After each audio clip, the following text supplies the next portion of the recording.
Hop, assalomu alaykum hurmatli YouTube foydalanuvchilari, YouTube kuzatuvchilari. Men kelib tushayotgan savollar, nimaga anchadan beri video qo'ymayapsizlar, nimaga anchadan beri video chiqarmayapsizlar? Sababi ozgina o'quv markazi ishlari ko'payib ketdi va xabaringlar bor, SSL o'quv markazini yuritamiz. Hop, kelib tushgan savollarning eng ko'pi total skill bo'yicha eng ko'p ko'tara oladigan narsa nima?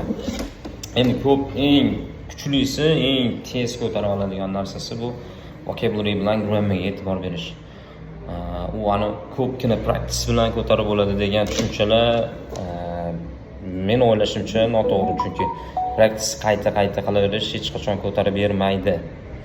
Va practicedan ko'rib turib practice qilish kerak, buni proof qilish kerak va undan tashqari yana nima qilish kerak? Bu yerda vocabulary kamligidan past chiqadi, grammatический ko'p xato qilishdan kam chiqadi. Hamma tip bo'yicha writingda to'g'ri yozish uchun grammatika, vocabulary kerak, speakingda to'g'ri gapirish uchun grammatika, vocabulary kerak va undan foydalanish kerak. Yana bir narsa, readingda ham o'qib turib tekstni noun tushadigan savolda verb bo'lib qolishi mumkin yoki teskarisi listeningda ham почти shunaqa.